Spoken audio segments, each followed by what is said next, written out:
This is King Noble Black Supremacy, and with this particular video I want to talk about the ego trap of sexual identity. It's going to be an interesting video. It needs to be touched on. Now, by this video, I by no means want to obscure the most progressive sexual relationship, which is between a man and a woman to procreate and manifest life on this planet. Because that happened, you are sitting here to hear this video that I'm doing, because the most progressive relationship came together between man and woman. Healthy man and woman, complete man and woman, to produce your life and your existence. So this video won't obscure that. Many of you call that heterosexuality. That is the most progressive function.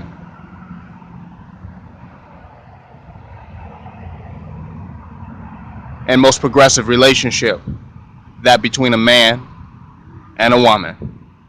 But this video is going to go deeper because I want to deal with the individual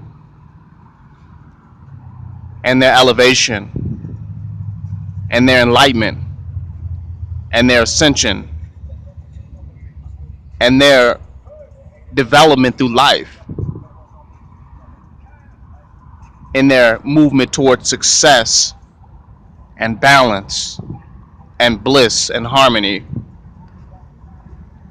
So I got to deal with it in a radical way. I got to really wake you up. Now, I said sexual identity as a trap, as a egotistical trap, a trap for the ego. But all identity is a trap for the ego. All identity can become a trap. And I'll just give you an example. If you're a parent, that's your identity. When your children grow up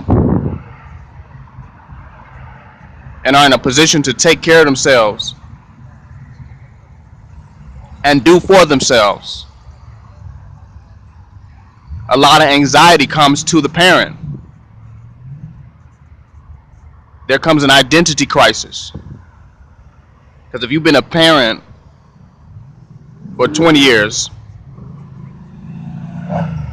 if you've been a parent for 30 years,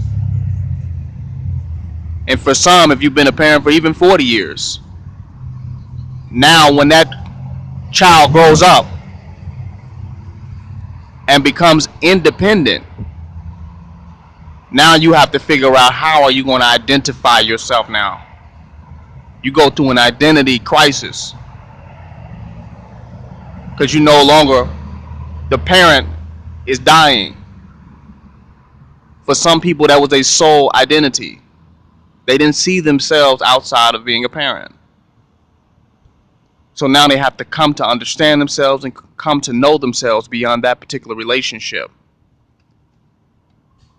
beyond that identity. That's an example of where identity becomes a trap for the ego to cause pain and cause suffering in one's experience. Prevents one from moving forward, one from growing, one's energy from flowing. Another one is any relationship, as one who identifies themselves with their relationship.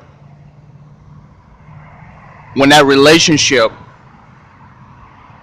comes to an end, the individual experiences pain and suffering, great pain and suffering, because they identify themselves with the relationship as the relationship being who they were, their sense of self. The relationship was their identity, and the ego got trapped into that. And when the relationship, when the other person expressed themselves differently from that which affirmed or confirmed the relationship, the individual began to suffer because their identity was trapped in that. And they experienced pain and suffering. Identifying yourself with different modes of the material world are not unnatural or not uncommon, and it's not sinful. But you must go beyond that if you want to remove suffering from your life. You want to go beyond pain and suffering, and you want to experience bliss and peace and harmony, you have to go beyond identifying yourself based on these things and getting yourself caught up in the ego trap, ego entrapment of these identities that are transient, that come and go. They don't represent the nature of the true self.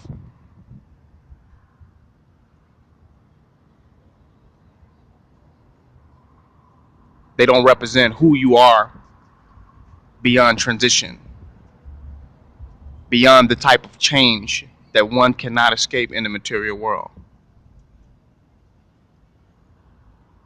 So there are a lot of different types of identity traps. And I know that we get caught up in victimization based on these transitions. And that's the part that we focus on. As in, given a relationship,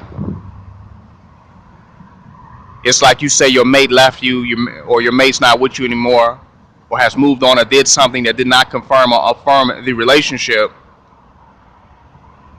and now you experience pain and suffering and you go into victimization mode, not realizing the trap of the ego to identify oneself in a way that could only create temporary happiness and possibly long-term suffering. But you got to get out the victimization part in order to grow, move past into a sin, and you have to see the problem in human consciousness, the problem within the nature of human consciousness.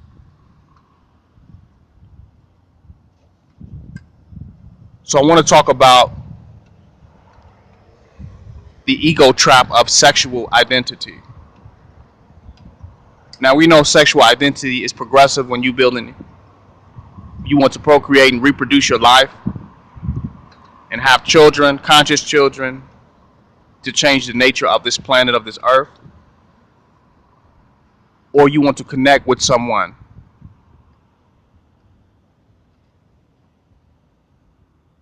who can balance the yin and yang energies of your existence.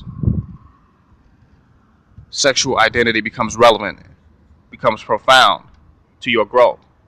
But then where does it become a trap at? Society capitalizes off the trap. And that's what white supremacy does. It capitalizes off of ignorance, sleepness, maya, illusion, disillusionment. It has a way to capitalize off of that and continue to produce it and project it and fuel it. But let's talk about this. Society tells a young woman, a young girl, that for one, she shouldn't be identified by her sexuality. They speak about women covering up and fighting against the objectification of the black woman or of woman in general. They tell her she's not really her body, that she should develop her mind and develop a relationship that's based on her mind, not her looks. And particularly what's what's not in between her legs. They tell the woman this, but then they go and say, but cover up your body, because you're covering up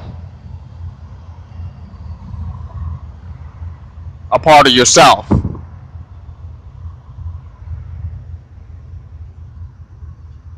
A part of you.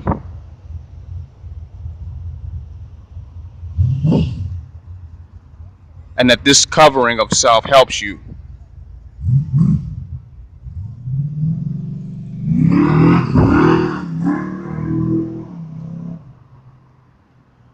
But you're really not covering up yourself.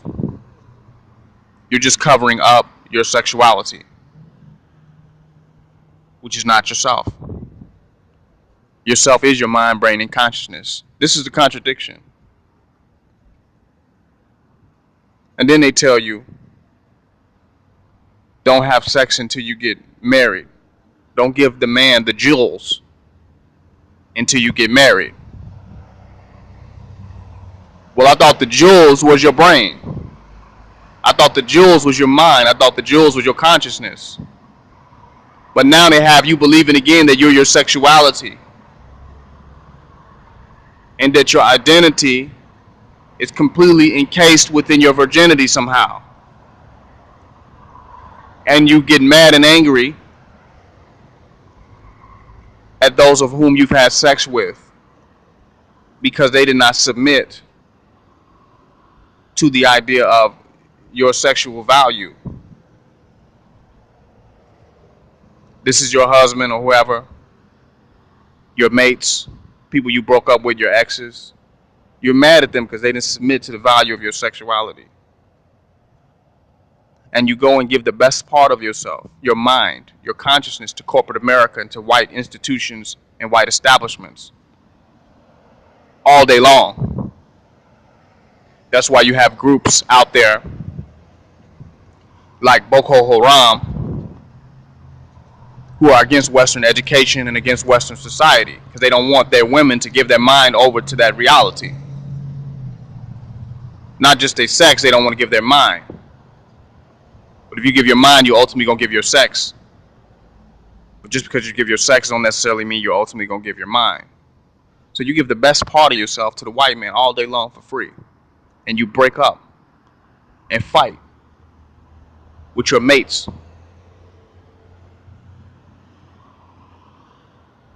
over giving what would be the lesser part of your infinite existence, which would be your sexuality. This is a fact. So society has taught you to identify yourself with your sexuality and not with who you are, your mind, your consciousness.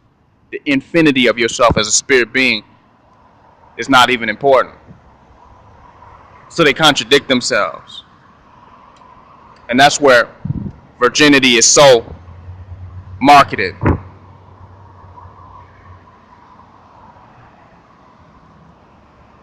That's why it's so marketed, because that's your identity. And you spend large periods of your life distraught or feeling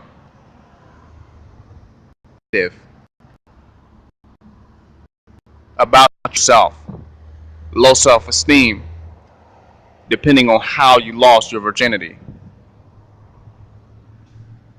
That's why rape is so negative, because supposedly it has stripped you, you've been stripped of the best part of yourself, not your consciousness or your intelligence, but your sexuality. That's why child molestation is looked so bad, because supposedly you've been stripped of the greatest and most important part of yourself, which is sexuality, which is a lie and which is a trap of the ego. The best part of yourself is your consciousness and your intelligence, which is always full, complete. This part one. KingNoble Uncensored.com. Donate.